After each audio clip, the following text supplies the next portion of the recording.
Praise the Lord. आप सभी भाई बहनों को जय मसीह की। परमेश्वर की जीवित हुजूरी में आप सभी का स्वागत है। परमेश्वर आप सभी को आशीष दे। आइए आज के वचन में चलते हैं, आज के संदेश में चलते हैं। तो आइए आज का जो वचन है, संदेश है, उसमें जाने से पहले जितने भाई बहन हमारे चैनल पर नए हैं, कृपया हमारे चैनल को सब्सक्राइब कर लें, बेल आइकन को दबा लें। और जितने भाई बहन हैं इस वचन को सुन रहे हैं, कृपया पूरा सुने और सुन करके किसी अन्य भाई बहन के यहाँ शेयर करें। प्रभु आप सभी को ब्लेस करे, आशीष दे। आइए आज के वचन में चलते हैं। आज का वचन है 2 तीमुथियुस 1 अध्याय का 7 वचन, जिसमें लिखा है, परमेश्वर ने हमें है कि नहीं पर सामर्थ और प्रेम और संयम की आत्मा दी है। भय डर की आत्मा नहीं है, बल्कि क्या है? प्रेम और संयम की आत्मा, सामर्थ की आत्मा। पवित्र आत्मा से भरा व्यक्ति जो वास्तव में पवित्र आत्मा से भरा है, वह भयभीत नहीं होता, वह डरता नहीं, बल्कि उसमें प्रेम, सामर्थ और संयम की आत्मा होती है। वह प्रेम करने वाला होगा, उसके जीवन से सामर्थ्य के कार्य होंगे और वह हर एक कार्य को सोच विचार और समझ कर करेगा। बल्कि उसके जीवन से यूं कहें तो गलती होना असंभव है। गलती होना असंभव है, गलत नहीं हो सकता उसके जीवन से, क्योंकि पवित्र आत्मा उसकी अगुवाई करती रहती है। पवित्र आत्मा उसे बताता रहता है कि ये काम मत करना, ये काम करना, ये सही है, इसको ऐसे कर, उसको ऐसे कर। इसलिए पवित्र आत्मा से भरा व्यक्ति से कोई गलती नहीं होती। लेकिन यहाँ पर लिखा है कि पवित्र आत्मा से भरा व्यक्ति भयभीत नहीं होता, क्योंकि परमेश्वर ने हमें भय की आत्मा नहीं, डर की आत्मा नहीं दिया है, बल्कि क्या दिया है? प्रेम, सामर्थ और संयम की आत्मा। बल्कि इसके और भी फल हैं, आत्मा के फल, जैसे कि गलातियों की पुस्तक में लिखा है 5 अध्याय के 22-23 में आत्मा के और भी फल है। लेकिन सिर्फ 3 फल यहाँ पर जाहिर किया है। 3 फल जाहिर हुआ है, वह फल है प्रेम, सामर्थ और संयम। तो पवित्र आत्मा से भरा व्यक्ति सबसे प्रेम करेगा। उसके अंदर कभी नफरत नहीं रहेगी, कभी ईर्ष्या नहीं रहेगी, कभी डाह नहीं रहेगी, किसी के प्रति वह जलसी नहीं रख सकता। यदि उसके साथ कोई बुरा भी करे तो भी वह मुस्कुराएगा, सदा आनंदित रहेगा, खुश रहेगा और यही करेगा, परमेश्वर तुझे आशीष दे। उसके मुख से यही वर्ड निकलेगा, परमेश्वर तुझे आशीष दे। यदि उसे कोई डराए, धमकाए, वह डरने वाला नहीं रहेगा, डरने वालों में से रहेगा ही नहीं, वो डरेगा नहीं। वो सिर्फ यही कहेगा, ठीक है, तू जो बोल रहा है वो तेरे लिए भला है और जो मैं कर रहा हूं मेरे लिए भला है। यदि तू मेरे काम को पसंद करता है तो ठीक है, नहीं पसंद करता है तो तेरी मर्जी, क्योंकि मैं जो कर रहा हूं मैं परमेश्वर की ओर से कर रहा हूं। जैसे कि परमेश्वर प्रभु यीशु मसीह जब लोगों को सुसमाचार सुनाते थे तो लोग भड़क जाते थे, क्रोधित हो जाते थे। ये कैसा बोल रहा है, ये कैसे कह रहा है? तो सारी चीजें परमेश्वर प्रभु यीशु मसीह की जीवनी जब आप पढ़ेंगे तो उसमें परमेश्वर प्रभु यीशु मसीह का विरोध हुआ है और आज उसके चेलों का भी विरोध होता है। लेकिन आपको डरना नहीं है। यदि परमेश्वर का यह वचन कहता है सामर्थ के काम, सामर्थ यहाँ क्यों बताया गया है? क्योंकि बहुत से ऐसे लोग हैं जो यह कहते हैं कि मैं तेरे नाम से तंत्र मंत्र कर रहा हूँ, ये कर रहा हूँ, वो कर रहा हूँ, शैतान आता है मुंह फाड़े हुए, मैं तुझे नहीं छोड़ूंगा, ये करूंगा, वो करूंगा। कलीसिया में बहुत से ऐसे लोग आते हैं जो शैतान मुंह फाड़ करके डराता है।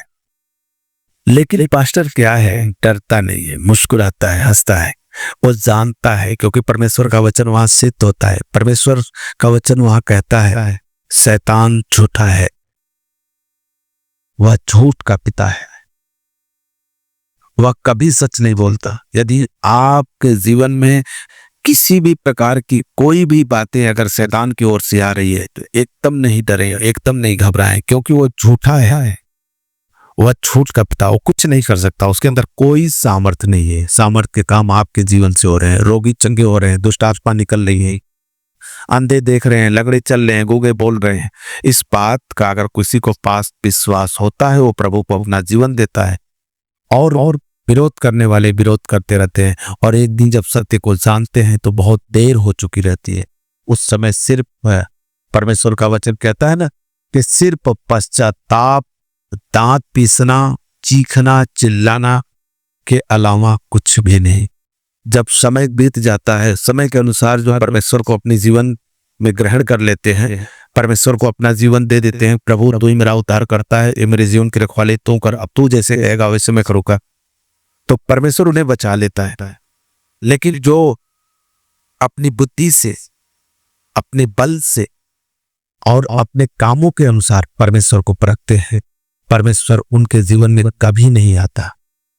क्योंकि परमेश्वर का वचन कहता है कि वह निर्बलों को चुना, बलवानों को लज्जित करने के लिए, वह मूर्खों को चुना, बुद्धिमानों को लज्जित करने के लिए।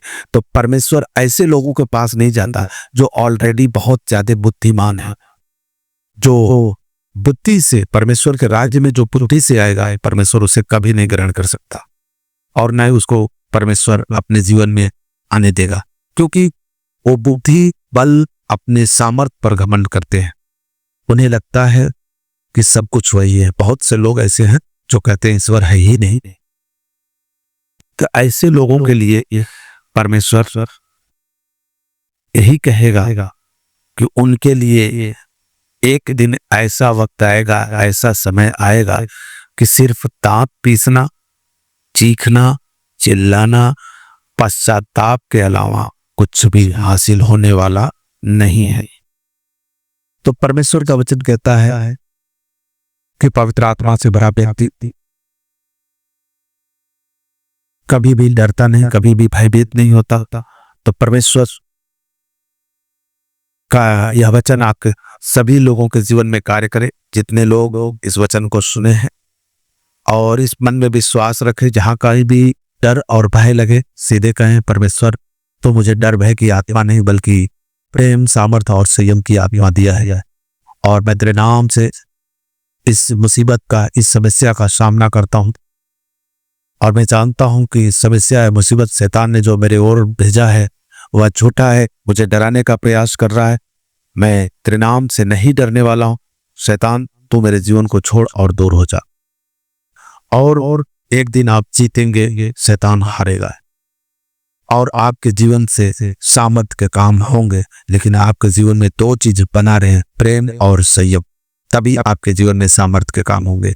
परमेश्वर इस वचन के द्वारा आप सभी को ब्लेस करे, आप सभी को आशीष दे। जितने भाई बहन इस वचन को सुने हैं, आवश्यक सोचना है, जो भाई बहन यदि किसी समस्या में है, किसी परेशानी में है, यदि वो प्रार्थना कराना चाहते हैं, वो चाहते हैं कि प्रभु के दास प्रार्थना करें, तो हमारा डिस्क्रिप्शन बॉक्स में हमारे मोबाइल नंबर है, आप उस पर कॉल कर सकते हैं, मैसेज कर सकते हैं। हो सकता है आपकी कॉल रिसीव न की जाए, क्योंकि अगर व्यस्तता है तो रिसीव नहीं की जाएगी। तो आप मैसेज करें, और मैसेज में अपना नाम और उस जगह का नाम, उस स्थान का नाम जहां से आप हैं, और उस समस्या को लिखें, जो समस्या पर, जिस विषय पर आप प्रार्थना कराना चाहते हैं, लिख करके हमारे यहाँ मैसेज करें। हम आपके यहाँ आपके लिए प्रार्थना जरूर करेंगे। और जो भाई बहन हमसे जुड़ना चाहते हैं, हमारे मिनिस्ट्री से जुड़ना चाहते हैं, क्योंकि बहुत से लोग हैं इस सताव की घड़ी में, बहुत से चर्च तोड़े गए हैं, बहुत से चर्च बंद हो गए हैं, बहुत से पास्टर कलीसिया को छोड़कर भाग गए हैं। इस सिचुएशन में भीड़ें इधर उधर भटक रही हैं, इधर उधर तितर बितर हो रही हैं। उन्हें ये नहीं पता चल रहा है कि हम लोग कहाँ जाएं, किसके पास जाएं, और हमारा अगुवा कौन ठहरेगा, हमारी अगुवाई कौन करेगा। तो आप लोगों को कहीं जाने की जरूरत नहीं है। आप लोग, इंटरनेट सबके हाथ में है, मोबाइल आप सबके हाथ में है, आप लोग हमारे डिस्क्रिप्शन बॉक्स में हमारे व्हाट्सएप ग्रुप का लिंक है, आप उस पर क्लिक करके हमारे मिनिस्ट्री से जुड़ जाइए। और जिस दिन लाइव मीटिंग होगी, जिस दिन ऑनलाइन मीटिंग होगी, आप उस मीटिंग में जुड़ेंगे, आपके लिए प्रार्थना की जाएगी, आप प्रार्थना में जुड़ेंगे, आप लाइव मीटिंग में जुड़ेंगे, आप हमसे बात भी कर सकते हैं और लोगों से भी बात कर सकते हैं जो लोग लाइव मीटिंग जुड़े रहेंगे। परमेश्वर आप सभी को ब्लेस करे, आप सभी को आशीष दे, आप सभी को गॉड ब्लेस यू।